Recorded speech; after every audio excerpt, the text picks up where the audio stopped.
The Two Brothers Five Things podcast. What a ride it's been. I'm Cameron. And I'm Roman. We are actual brothers who have grown up together, who got married, had children, Not to went our each other. separate ways, had a dark past between us. What's happening? Where we fell apart and got very angry at each other. What's happening right now? Just me? Apparently. No, we've always been close.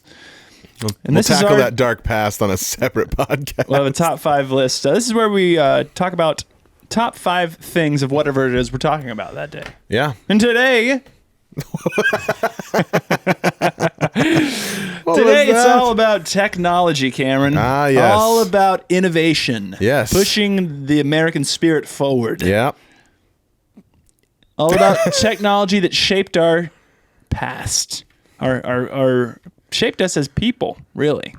Well, my list maybe isn't as in-depth as yours is, but the things on my list definitely were really, really nice and helped pass the time.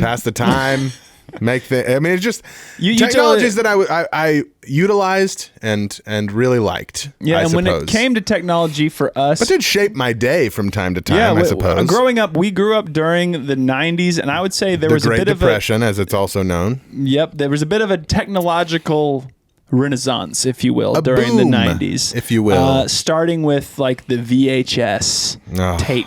Yeah, that was probably late '80s actually, but. There was a lot of technology. It was just rapidly advancing, and where we are today is light years beyond where we were in the 90s. And there was just a lot of things coming out that were innovative and cool and novel. Some of mine are big things like that, but some of them are little things. A couple of mine are very small, very little things that were just really nice. It made things a lot easier or a lot better. Yeah. Some of them did. And some of mine just have to do with kind of trends. Mine are just... But there's technology involved in all of them. Yeah, mine are just things that I just really liked and brought value to my life, I suppose. Added some value. I'll say. I think so. Okay, but, yeah. I mean... We usually shoot the breeze for a little bit, but I feel like... play a quick game of... Remember that sound, everybody? Boom, boom, blattle, blattle, blattle. So this is a little replica of the NES. It's not even just a. It's like a Chinese. It has like 600 knockoff. It's a knockoff for sure. It's not a replica. Let's call it what it is. It's definitely a knockoff, but like on this little thing, I can play the original like Mario Brothers, Teenage Mutant Ninja Turtles, which I can't find anywhere else because they haven't brought it to the Switch yet, but we'll get to that later, I'm sure. Once we start talking about this is going to be a rabbit hole, so we should get into our list. Big rabbit hole. And this was kind of what I brought I brought this list to the table. So you get to start. So I'll go first. Yeah, so technologies that shaped us or brought value to our lives, I suppose. We'll come up with a snappy title for the podcast. We haven't really fleshed that out, but it's true. Technology Sometimes we just roll with things. Shaped us. Yeah. Number 5, Tamagotchi. Oh, the Tamagotchi. I forgot about my Tamagotchi. Did you forget about the Tamagotchi? Yes. Oh, man. I would carry one of those today. They probably have rebooted it. If they haven't rebooted it, whoever made the Tamagotchi, what are you doing, guys? For nostalgia's sake, reboot it and put it on the Apple Watch or something. They probably lost everything on the first go-round, and they're not willing to go there again. Somebody was telling me about a Tamagotchi-style game for the Apple Watch. So somebody has kind of capitalized. For the Apple Watch? For the Apple Watch. Now I'm going to buy an Apple Watch. Rebecca Gable was telling me about this game for the Apple Watch. If only my Apple Watch still worked like it was supposed to. But anyway, yes, if you don't know what a Tamagotchi is, just do yourself a favor and look it up. I always liked coming back to my Tamagotchi and there being a little steaming pile of poop. So what it was a digital pet. Yeah. There was also a thing called DigiPet that followed the Tamagotchi. Yeah. But the Tamagotchi was obviously the groundbreaking thing. Some sort of Asian influence. I don't know if it's China, Japan, wherever that came from, but it had. Sure. One thing you're sure of though, Asian influence, because of the name Tamagotchi. That's like a. I thought that was Italian. Far East. Tamagotchi. It's a Tamagotchi. But yeah, you had this little pet, and I don't remember even what he looked like, but you had to take care of it. You had to feed it Well, it throughout grew. the day. Yeah, you started and out if you didn't small. like clean up its poop and feed it properly, it would die, which happened all the time because, you're a kid and you got to go to school. Yeah. You can't be constantly taking care of School was a digital really the pet. bane of my Tamagotchi's existence. Because I think they actually maybe like outlawed them at the school. Yeah, you so weren't many allowed people to had have them. it was a because trend It was like a video crazy. game. It was like a very low stakes video game. Yes. Yeah, but Like the graphics, the likes of which you'd see at like a Happy Meal, on Yeah. like a Happy Meal toy. oh man, they should give out Tamagotchis for the Happy Meals. But I remember being like super I had like a little camo jealous one. Jealous of JB's Tamagotchi.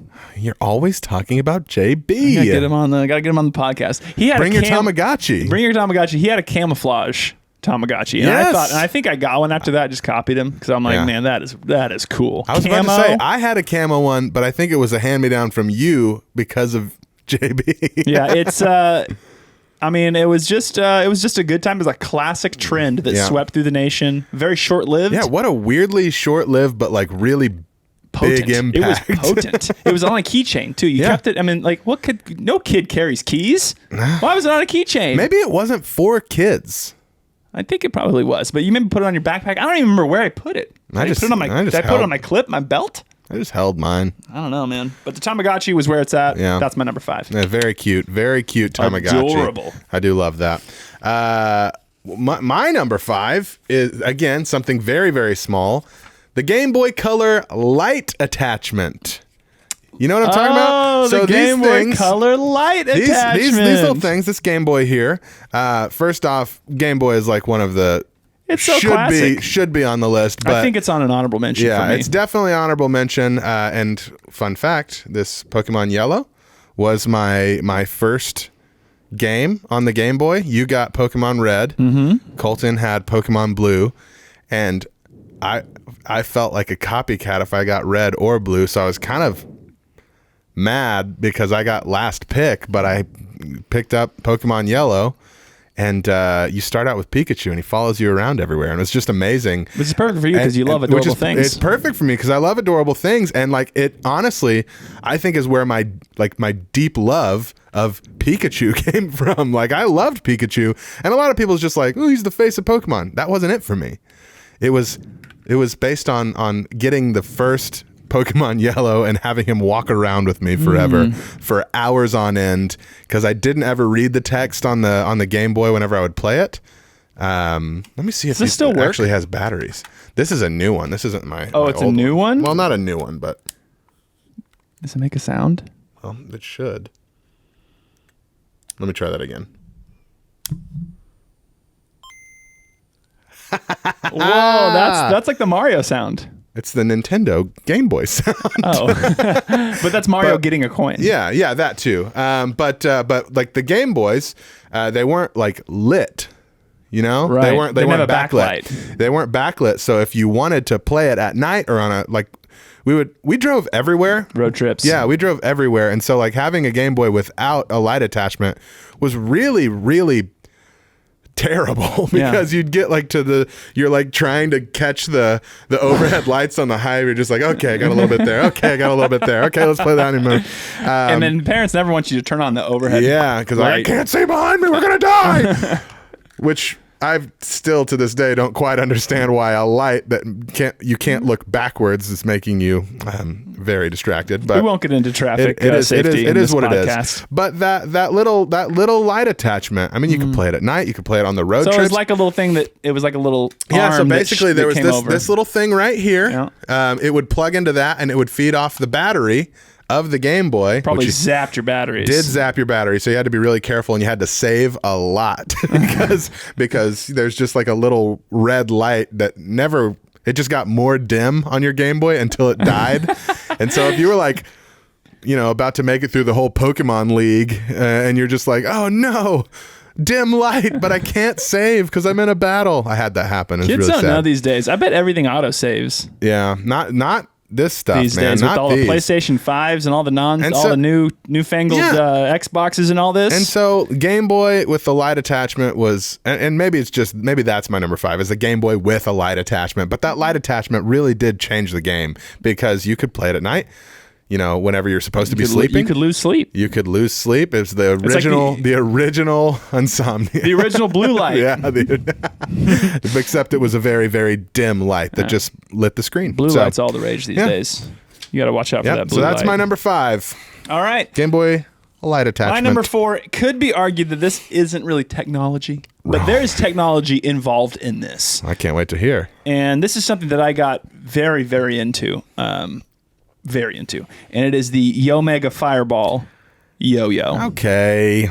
And the reason I have put on technology is because it had some ball bearings in it. It is that technically really plussed up the yo-yo experience. It's whatever. It's, when you think technology, originally you think electronics. At least I did when I was making this list. Right. But technology is a lot more than that. It's like an innovation, something that was created to do something. I got so into yo-yoing. We had a VHS. Yeah, exactly. And it was by Yo-mega, which was my yo-yo brand of choice.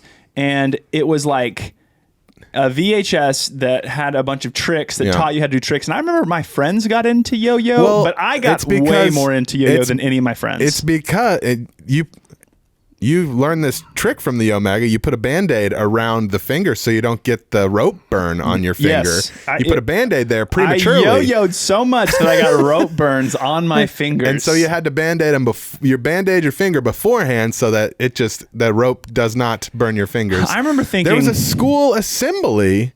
Oh, yeah. That's why I think I started getting into yo. Everyone at some point did, and they got banned because somebody's string broke whenever they were doing like an around the world, and it just whoosh, just caught someone in the face. I remember thinking the kids or young adults, whatever, on the Yo-mega VHS who could do the amazing yo-yo tricks were just the coolest. Yeah, like the little swing, whenever they do that. I mean, thing they would with the string. it's all about almost like how. It's what's the word, what's the folding of paper? Origami. It's almost like you're origamiing with the strings and making these shapes while there's something that needs to keep spinning, or you're like throwing it and catching it on the string, and then there's like elaborate tricks. Yeah. And I remember also being around the finger and then whoop. Yeah, I mean, I could walk the dog. I could do the baby in the cradle. I could do a lot of good tricks. My favorite was whenever you would throw it and then swing it around the finger and have it land in the middle, and then you'd pop it back up. That was my favorite pro level trick, but it was very difficult to do. So I remember also getting very into buying strings, yo-yo strings. Yeah, you had like different colors. Like, oh man, because the classic problem of yo-yoing, because you're doing all that, is you get knots in your strings. Yeah, and once you get a knot, it's done. And because you're throwing it so hard and doing it really hard, the knots are once you get a knot in it, you can't undo the knot. Man, so you got to have a stock of strings on a back stock that with fun colors. Yeah, and you pick up at the mall kiosk. Yep. Man. That's where you got the strings. Was at the mall kiosk. Nobody else sold big yo-yos were that they were doing school assemblies and they were doing mall kiosks. But the technological innovation of the Yo-mega Fireball. The Yo-mega Fireball was a really solid one. I think it was like a $40, maybe $30. Which, when you think about it, it's just the ball bearings in it that makes it spin so long, which a good set of ball bearings is maybe $15, so it shouldn't have been that. Who knows how much ball bearings cost? I longboard, and you'd use the same thing. It's ball bearings that you use for longboarding. Ball bearings on your list? Not ball bearings, but bearings for sure. No, they're We've not. said the word ball bearings way too many times. I don't know why. Once I said it a few times, it made it sound really weird, and I was like, ball bearings, ball bearings. but yeah, that's good. I love yo-yos as well, but that wasn't on my list. The knotted strings, man. The knotted strings. What a disappointment. Whenever you ran out of strings, dude, I'll tell you one thing. And you're like, I'm out of strings. That thing, the yo-yo stopping at the bottom is the worst feeling in the world, because then you're just going to be like, just get this wind it back. But because it's on a ball bearing, every time you moved it, it would wheel around the yo-yo, and you're just like, oh my gosh. You people that are into yo-yos, you know what we're talking about. Oh, so frustrating. Yo-yo technology, pretty great technology. I'll bet you think they made a comeback yet? They probably made a comeback. They probably made a comeback, and then maybe not the Fireball, but I'm gonna order one. I'm sure yo-yo. Let's do it. Let's get back into yo-yos. All right, we're gonna start the trend. Restart the trend. Next time you see us, we'll be yo-yo masters. DVD player. My number 4, DVD player with the 5-disc changer. Oh man, you remember that thing? Changer and the DVD player. That was the original way to binge watch something. I don't have to get up. The DVD's in there. Nowadays, with your single DVD, Blu-ray players, you have to get up to change out the DV. You could have a full season. I mean, of nobody's even there. doing that anymore. It's all streaming these days. I know, that's what I'm saying. But for me, to have the 5-disc changer, what do I want to watch? I got 5 choices. They're all in there already. The disc changer was a pretty innovative technology. Not only DVD, but also CD disc CDs changer. as well. Like in the car, we could put like 5 discs in there and you just pick. Beep, beep. Which for CDs, it makes a lot of sense because back in the day, you would listen to one band. That's it. At a time. Then you have to change the CD. I don't want to listen. I don't want to listen to Nickelback anymore. Look at this photograph. One of my favorite. Every time I do, it makes me laugh. Nickelback takes a lot of heat. There was a Twitter hashtag a while ago that was better than Nickelback, and things that it's basically what are things that are more agreeable than listening to Nickelback, and one of them was hot gluing nickels to my back. It was quite hilarious. I'm not a fan of Nickelback, but the idea. I was a fan in high school. I mean, I did not have good taste in music, but I'm also if you like it, you like it. They've become a meme. Stuff. They've become a meme. If you like them, more power to you. I just did not like it, but one of my favorite videos. Look at this graph. They just cut out and it's they made the video because in the music video he's holding a photograph, just really stoic looking, but they made that just a graph. It's just look at this graph. It's just a very funny joke to me. Oh, it's funny. But sorry, back to your DVDs. Yeah. So DVDs, that really, honestly, just the technology of a disc changer to be able to have more than one thing, so you're not having to get up if you're just no, I don't actually, because as a kid, you get tired halfway through a movie, you're just let's watch a different movie. Button number 2. Change the disc. Button number 2. We're on to the other disc. It's over. We're done. Or same thing with songs. That just the technology of being able to have 5 artists. You got your Big Willie Style in there. You got your Boys to Men in there, and so you get to choose between them. You just say, you know what, not feeling Big Willie Style, which whoever isn't. But if you wanted to switch to something else because you've listened through it 5 times, you switch to another thing. Yeah. It was just so easy. It was before, now streaming, we kind of missed that thing. VHSs, you didn't have that. It was get up. You had to straight rewind the VHS. Be kind, rewind. Thank you, Blockbuster. Shout out to Blockbuster. R.I.P. But yeah, it was the beginning, I would say. Maybe there's probably more stuff to this. I was pretty young when this came out. But it was kind of the beginning of the ease of use age of things. Let's not just have the convenience factor. And now we have streaming, so we kind of miss that we miss that entirely because we don't ever do this. I don't even know what a commercial is anymore. If I'm not feeling something, click the menu button, pick a different thing right from that same menu. Easy. It's so easy. It's almost too easy. Do you remember when Netflix was actually DVDs? I do. I wasn't a subscriber, but I do remember. Right. I think I tried it out. You would order DVDs and they would send a DVD to your house. Yeah, Netflix is the ultimate pivot of the business world. They did a whole different business model. It's pretty incredible. They sent DVDs out to people, and then that's a logistics thing, and then they just pivoted to being a streaming service. Yeah. Big gamble, but they pulled it off. Yeah. They're these disc changers are all going away. People are going to stop ordering 5 discs at a time. We better make something. I think my father-in-law he still has a 20 disc. It might be a CD changer. You would never have. You would maybe never even have 50. to move. It was so many CDs. You would never have to move again. It was like a jukebox. He had his own. Was it just a jukebox? But with CDs. Well, there you go. That's pretty cool. That was the longest talk about CD disc changers probably it's ever been put on the internet. Honestly, maybe. Wow. Okay. Well, we're rock and rolling. This, you're up. You might remember this next one. again, a lot of ours are, we're gonna have video game based stuff. Like it's just, I was a it's kid. reality. We were playing video games. There was a new system every 2 years, 1 year, whatever. I'm listening. But this goes to the computer side. Okay, this is 101 games CD-ROM. Oh man, I don't remember if 101 is the number. Yeah, I think it was, but it was a CD for the PC. Yeah, you would get the CD. ROM that has 100 games on it. You pop that sucker in, 101 in this case, and you you go through and you select. They're very lame games. Really lame. Really not I think one of them I remember was land. It was a Mars or moon lander game, right? You would hit your keys to try and kind of use your booster to land this thing on you don't the moon. Crash it. But you crash 100 out of 99 out of 100 times you crash, but then you play it until you get so good at landing that thing. Or there was a downhill skier. Yeah, they're very terrible graphics, but there's 101 of these games. Probably the similar of the bow and arrow where you're trying to shoot the other person. That kind of that style of game. That style of game. Very, very simple. Simple. You'd never pay for it today. You would never, but there's 101 of them, so you can just the possibilities are endless. 101 cheap not endless games. Well, there's 101. There's 101 exactly. But I remember we had a couple different rounds of those. We had maybe one that had 101. We had one that had 50. Yeah. There was these CD-ROMs that you'd put in and then select your game. Man, I completely forgot Play about it for those. hours on the PC. I had completely forgot about those. I did too until I was doing this list. I hadn't thought about it in years. Yeah, that's why I love this show. Oh, I do love this show. Nostalgic. This is a good show.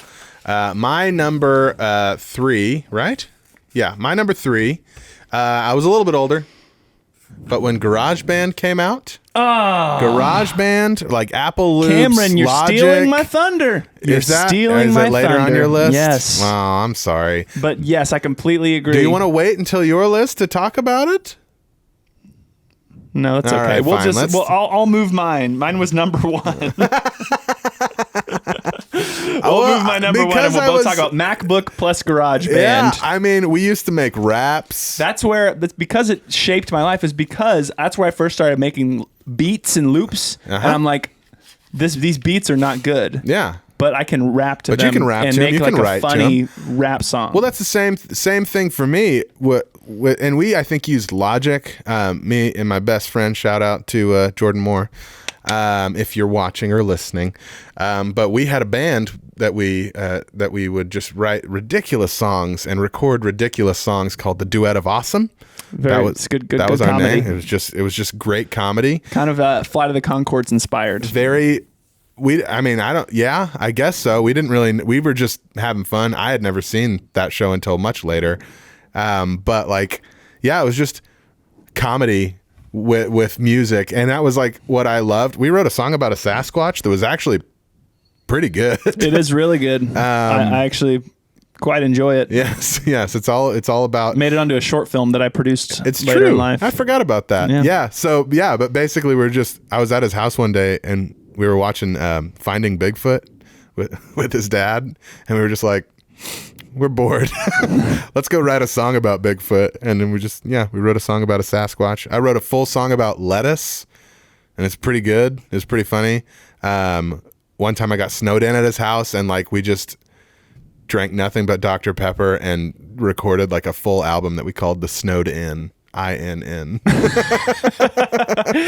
it was just but that launched into just more it flexed that creative muscle that most people don't flex a lot, because without GarageBand I needed to know how to play an instrument really well to be able to do that, whereas if with GarageBand or Logic or whatever, use the loops, get a MIDI keyboard that you can just even if you need to do it one note at a time or one chord at a time. Sometimes I did that. Yeah. But it was just, it launched, it grew a love of music in me and the creating of music process. And since then I've helped produce songs with, Kids on the Move and whatnot. And it's been a lot of fun. I still enjoy it to this day. I'd jump on GarageBand right now. Yeah, actually, I haven't opened it up in a while, but I did really enjoy it. I made my early raps. Now they have it on your phone. My early raps were made on GarageBand, and I recorded them just with the computer mic. They sound terrible because It's like you're you record them on the computer mic, and then you like put some distortion on it to make it sound like cool. But it's just really bad. I think I recorded like I used to record birthday raps for Julianne. Yeah. My wife. Ooh. Look at me dropping names. Oh no. You were about to sing some of the song. But I did like 5 in a row. They got better over the years. Yeah. But then I stopped doing them. Yeah. Sorry, Julianne. I got busy. Yeah. Excuses. Well, it became I think hard. at a certain point, writing a song for my wife became a little weird. Like, I'm not like an amazing musician, but that's one of the reasons I like had started in music, getting good at guitar so that I could write songs for girls. But like, I remember thinking that's the reason you got into music? Not fully. I always really like singing. For the ladies. For the ladies. The ponies. No. No. Do people say that? No. The ponies? It's a reference to a show, as are all of my jokes. A show called Psych. It's an amazing show. But I don't remember. Like, I always loved singing, but like getting into it, like I wanted to get good enough at guitar to be able to write songs, and so that's what I did. I got to a point at guitar and was like, this is good enough. I can write songs to this. Good bass. Exactly. And so yeah, I remember thinking the last time I wrote a song for my wife, I don't even think I sang it to her. I think I was just like, here's the MP3. That's what I always did. Because it's like, I used to like sit her down and play the song, and I'm just like, I remember thinking the time before that, I was like, that was a little weird. Here's the MP3. I was like, that was a little weird that I sat there and like sang to you. I haven't done that in a while. Maybe it shouldn't have been weird, but it kind of was the last time, because I'm not like an amazing musician. I'm good enough. Get by. I'm good enough. You can hold your own. Yeah. I definitely would do, like, when I recorded my birthday songs for my then girlfriend, now wife, we would do, it became like a thing where we'd do like a listening party at her party. Like everyone was there. So then it got a little, well, you're a DJ. It got a little public. You were a DJ too. So I mean, got a little public. Yeah, that's all part of it. That's all part of it. I think I ended it. The last one I did was the song I rapped to her at our wedding. Oh yeah. A surprise rap that I wrote. Yeah. That was pretty awesome. I wrote a song for our wedding. Because you're just the same person as me. 2 years later. All right. But it was a good song. I sang. And actually Jordan Moore helped me in the writing and recording of that song. J-Mo. So thank you again for that. J-Mo. Joey now Modi. I guess we're on to number 1 now that... No, I still have 2 left. You do? You just got rid of one, remember? Okay, then you so go. Should I go again? You should go again. I should go again. So Lego brick technology. The studs and tubes, my friends. The Lego studs and tubes. Is that what people say? That's what they are, technically. Oh. So, I mean, if you're into Lego, like I am. Were you really into Lego as a kid? I've always, yeah. I really liked, I had a lot of hand-me-down Lego. We had a lot of hand-me-down. Is it improper to say Legos? It is. Lego is the plural term. Wow. That's straight up. You know you're a Lego nerd. Hey, if you've never watched the show Lego Masters, that's a really good show. No, it's not. On Hulu. It's like a bake-off, like cooking show. I hate those it's kind like of shows. That, but they're doing stuff with Lego, I hate and those it's kind amazing. Of shows. I hate those kind of reality shows. All I'm saying is, I remember one of the first sets of Lego that I ever got was like a Western set, and it was like a Western theme, and I got it at Grandma Johnson's house, and I put it together there. And there's just this memory I have of sitting in that, when you walk in the front door, that living room right there, like just sitting in there, playing with it, having the time of my life, putting together this set of this Western theme. And they had the little weird revolver guns that your little Lego man had. And so, but I mean, I wasn't, so until later in life, I wasn't really like, build something out of nothing. I was more so just follow the instructions, and it was very much like I have a Lego Disney castle that I built later in life. Follow the instructions, very, very zen thing. I can just kind of turn my mind off, find that piece, put it here, find that piece, put it here. I really like that. But even just the technology of the actual bricks, they stick so well together. Like there's like Mega Blocks, there's like other types. Trash. Yeah. Complete trash. But any knockoff that you get at the dollar store Legos, trash. And so, I mean, and you know, the history of Lego is really interesting if you kind of look into it. I won't get into it here. It would be a little bit of a deep dive. For good reason. But I mean, just like just they almost went bankrupt at one point because they tried to do too many things, and they were like, they were trying to. It's the classic mistake. They were trying to do too many. Don't stick to your core competency. Different pieces, and they were just like, you know what? Let's bring it back to the 2x2 or 2x4, like the original brick. Let's get it back as close to that and just add stickers. Like and I mean, now they're on the rise. They're at an all-time high right now. Oh, they're a giant intellectual property. And yeah, and they're still amazing. Like to this day, on like they're so expensive. They are so expensive. I've got my eye on a Lego. It's getting crazy. I've got my eye on a Lego set right now that, fingers crossed, maybe from a birthday or Christmas. But it's a Lego Winnie the Pooh set. Oh my gosh. It's amazing. It's like the tree. It's Winnie the Pooh's tree. Where are you gonna keep where are you gonna keep all this stuff? I have a room that's all toys, Roman.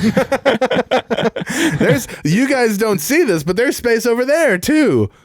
Yeah. Maybe. All right. But yes. I'll Lego write technology that note for your birthday. Lego technology. Keep that it's note. Amazing. And you know, if you just want to look into it, the history of Lego, go for it because watch a good documentary. It's a ripping yarn. Okay, my number one now. Yes. Now was number two. The personal CD player. The Walkman? Plus earphones. The CD Walkman. It wasn't a Walkman brand. It was like a CD player Sony brand, but it was you open it up, put it in, listen to it on the bus ride. Yeah. Every time it jumps, every time you hit a bump, it skips a little bit. Yeah, but I remember really thinking I got these headphones that were amazing. They were so cool. I remember thinking they were so cool.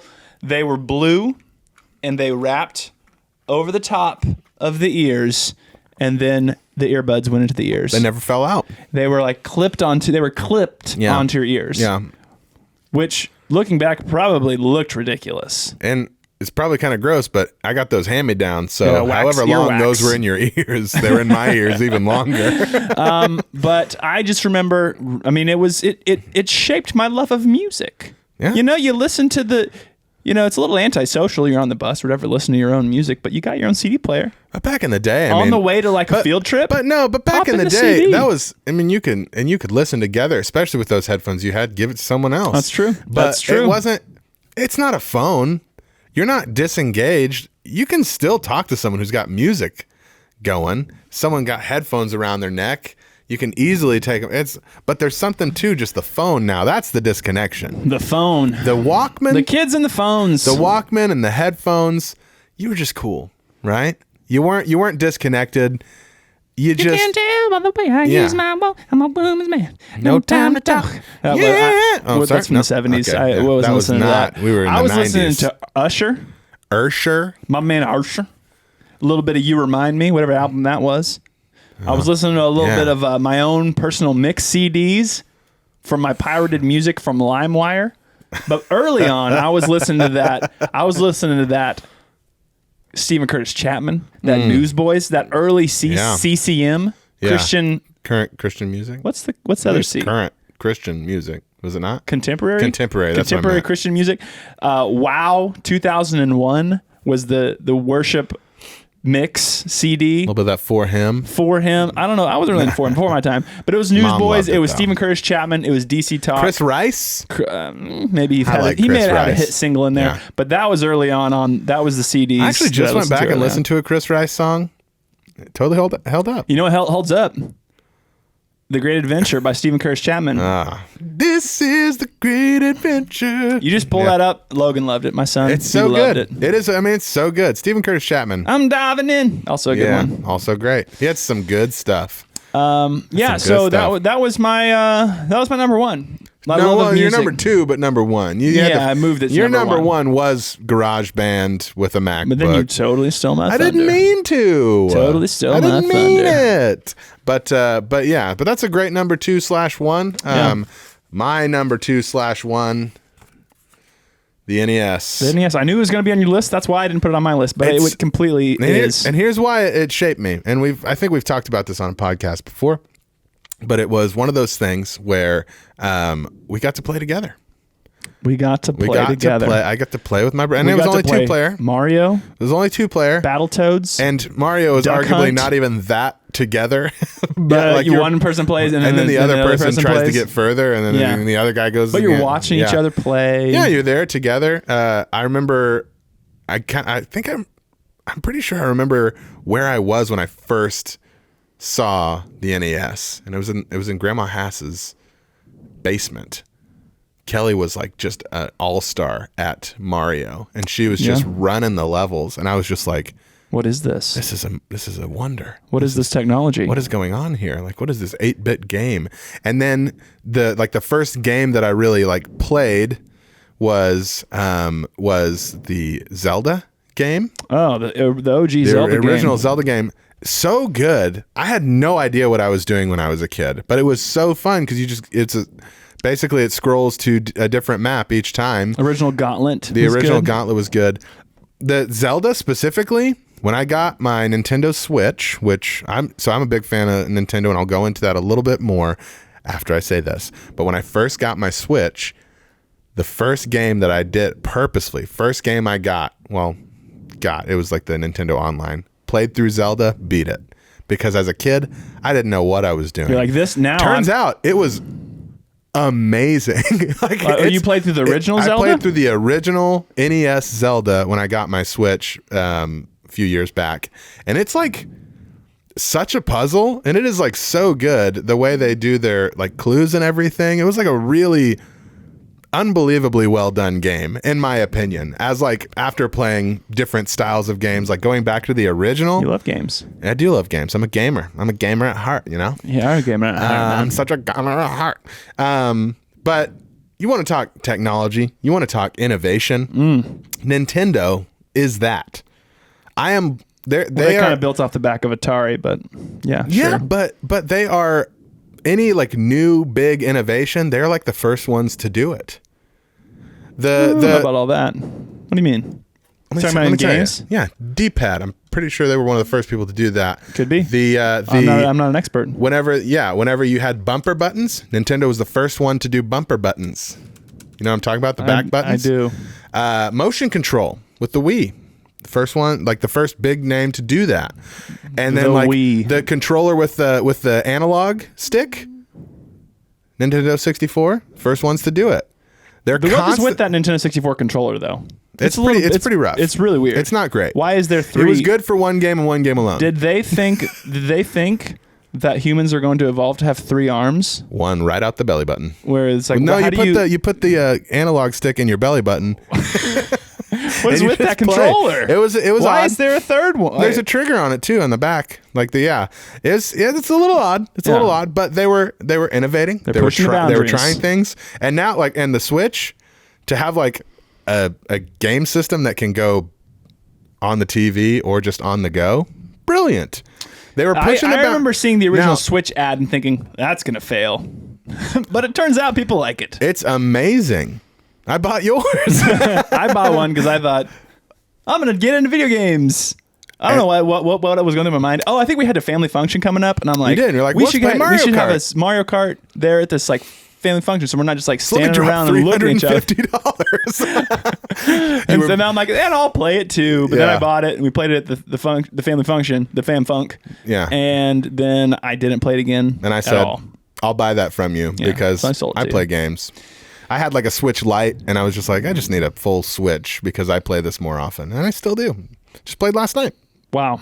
See, I didn't do that. I never played it. Yeah, I like to play over the internet with humans. Well, Nintendo, the NES, Nintendo, the Super Nintendo was great. Innovators shaped my love of games, shaped my love of fun things and cute things. You know, they love cute things at Nintendo. Yeah.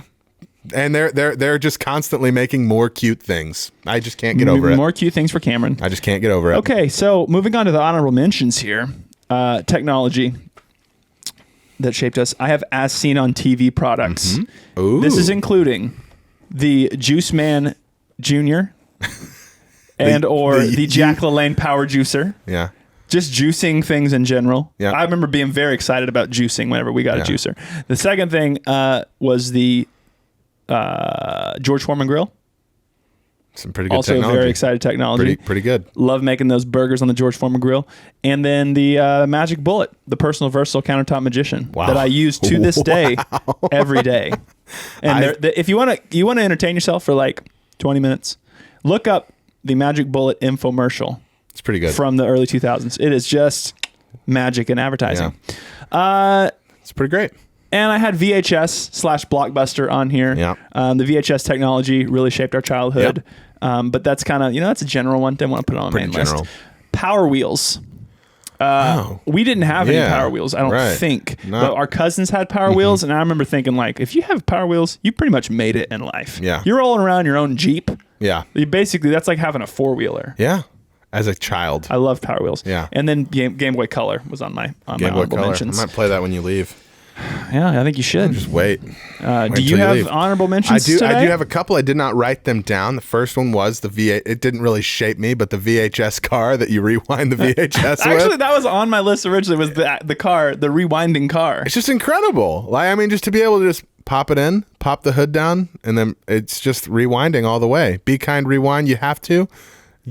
It makes it so much easier, so much faster. But also, is it though? Because you could just rewind it on the TV. Oh, it went faster. In there, it went did go way faster. Yeah, you're right. And so it went like 2 times faster. So you pop it out, pop it into the Corvette, and then you can start watching something else. You don't have to wait. What a thing that people don't have to do anymore. Rewinding. I know. It's just wow. It's just sad. I don't think anyone misses it. And then the only other one that I had written down, I have more that came into my mind, but the only other one that I wrote down is that Big Bird cassette player. You remember that? Oh, I remember the Big Bird. So it was like a giant player. Big Bird stuffed animal toy. Yep. That had like a cassette player in its belly, and it had like all different types of things, but like nursery rhymes, things like that. But it was Big Bird talking. But it was Big Bird, and his mouth would move when it, before it was broken. But his mouth would move with the cassette player. Wow. As it was going. How does that technology even work? I don't know. I don't think they could replicate it to this day. I mean, I'm sure they could easily replicate it in this day and age. But get on it, Elon Musk. I just remember loving that thing so much. I loved it too. And like, we didn't watch a ton of Sesame Street. I mean, I liked it fine enough, but like, just that Big Bird stuffed animal was just amazing. And cassette player. Shaped us. Technology. Yeah, I mean, that shaped us. Told us stories. Big Bird. My love of big birds came from it, probably. I don't love big birds. Just one big bird. He's yellow. Any technology that you're excited about into the future? You see coming down the pike? Well, I don't know, man. So like Ready Player One, those VR type things. Mm-hmm. After, I borrowed Dad's VR Oculus Quest, and I'm just like, that was good for about a day or two, like playing with. And so I'm glad I borrowed it before buying one, because I was just like, I don't need to buy one of these. It's like a very much like fad thing. Yeah. That not a lot of people needs a lot of improvement if people are going to like really get into it. Like because you get to put it on, you get sweaty. Yeah. It's like thing on your face. You're just like, and if they can come up with a thing that's like you put on glasses and it's lightweight. Yeah. There's danger Ready zone. Player One. There's a danger zone there, because there's definitely a danger zone. If it gets really comfortable and easy to transport people into a different reality, that's when our civilization will cease to exist as we know it. To me, it'll literally just be like Ready Player One, full on Oasis mode, people living in a different reality. But like, to me, like that kind of stuff on that, you can make an argument. People are already living in a different reality with their social media and phones. We're not here to do that. But you could do it. I don't know. I'm just really, as of right now, I'm still really just digging the Switch technology. Still about games for you. Nintendo Switch technology. Like, I've got computers and things to do my job and stuff, and you're more about the escape. Like Logic. Oh man, I love just escaping every day, the drudgery of everyday life. Ugh. No, I like to have fun, and now I have multiple friends now who have Switches. And so like last night I played Mario Tennis with Joel We're just playing Mario Tennis from long distance. I could play Mario Kart long distance. I can play these games with like it's just like I'm a kid again, sitting in the room with my brothers playing video games. Wow. Except not that, because they're not actually in the room. But yeah, what about you? Any technologies that I mean, I saw a picture of Elon Musk's the iRobot the other day. I'm not excited about that. I'm terrified I'm not of that. excited about that either. Isn't that crazy? He's building like an actual synthezoid robot. Yeah, someone will try to marry it. Like a I'm robot certain. butler. Yeah. Yeah, I don't know. Does the task that you don't want to do. He did specifically say it only goes 5 miles an hour, specifically so that you can outrun it. Oh, well, that's what he said? And in his interview, it's actually really interesting. He's like, because, we don't think it'll turn on you, and we don't think that robots will one day like try to rule the world, but I've literally heard him say that he thinks they will. And he goes, but, on the off chance that they do, if you can run faster than 5 miles per hour, you'll be able to get away from it. Well, and the way he talks is just like, okay, he believes that that's going to happen. What happens when the robots get smart enough that they just tune up themselves? They say, we're going to do a firmware update where we can run. That's the whole problem. I completely agree. Yeah, it's not going to be good. I don't know if there is a technology like you're telling me you don't want a robot in your house. No, definitely not. Me neither. I don't even have like I'm a real Will Smith sort when it comes to that iRobot. The Alexa and the things that are listening device. I don't even keep those in the house. I have some, but I only plug it in when I need a speaker to play things loud. I don't trust it, man. I don't trust it for a second. And honestly, I know that, and then people will say on the internet, "Well, your phone's listening to you all the time." And turned that you're off, right. And I probably like it's still probably listening. You believe you turned it off. I probably just need to ditch it all. Yeah, all the new privacy stuff with the iPhones. Here's the thing. Yeah, but we're not. Don't get me started. Please don't get me started. Here's the thing. I saw a beautiful cautionary tale called iRobot when I was younger. Yes, and great I took that, movie. and it's Will Smith at his finest. I took that movie to heart, and ever since then, I'm like, that could easily happen. And now, like 10 years ago, I would have never thought that. Yeah. But like getting closer, as I'm seeing like the Boston Robotics or whatever, Boston Dynamics, little dog that runs around. Yeah, they got like dogs that run around, and like they have these weird like gymnastics robots, which I don't know if they're real. I can't tell if it's like CGI or if they're actual robots that are doing flips. But I'm like, why are we creating these things? Yeah, here's the thing. Let's stop making these things. Here's the thing with technology innovation at this point, and this isn't a catch-all sweeping statement, but pretty long time ago, our basic needs were covered. Yeah. We don't need this stuff.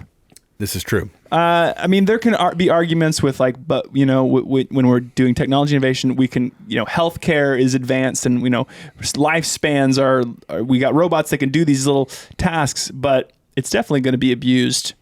Definitely going to be abused. Yeah. And it's like we know where this goes. We've seen a million sci-fi movies. Yeah. Terminator, namely. The second they start making robots specifically to fight in battles/wars, that's when it's all over. It's when it's all over. It's Terminator status. It's Terminator.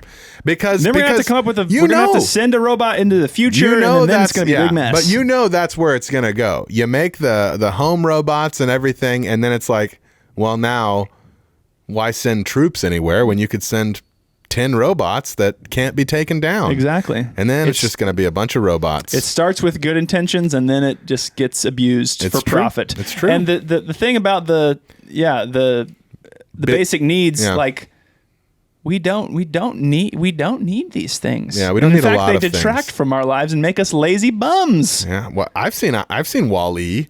We've all seen it. Yeah. The people are turning into marshmallow people. That's what's happening before our very eyes. That's why I've started working out, Roman, so that I can outrun and hopefully best a robot in combat. That's good. Trying to get healthy so that I can fight the robots when they come. We need to take it back to OG technology. Honestly, like NES. I can't wait to play games like are too real these days. I can't wait to play like these type of games with my kids. Yeah, that's why anyone who's ever like, oh man, my kid, I think I'm wanting to get a game system for my kid. I'm like, get a Switch, because you can play the original games with it, but also the majority of their content is family friendly. Like the original Nintendo content is made for families. And so like that's why I always tell people, get a Switch or try to find yourself. Telling people this? I surprisingly have multiple people that get an affiliation, get paid to get some Switch money. I tried at one point actually. You did? Yeah, I tried to get like sponsored by Nintendo to like push their stuff not forward. Not a big enough influencer, though? Nah, not a big... it turns out you have to be on the grid. You don't want word of mouth, Nintendo? Is that not it? Go right to the people, Nintendo. Yeah. You got a guy willing to go out there and bang people's doors down. Hey, if you're listening to this, don't buy a Switch until they sponsor me, and write them and say that. Use code 2brothers5things for 10% off. On Nintendo's website, redeemable code 2brothers5things. Oh, goodness. Good times. I love talking about old technology. Same. We should bring it back. Well, I mean, there's always next week. Okay. Well, you want to get a game in? Sweet. I'll be player one. All right. Brothers on three. 1, 2, 3. Brothers!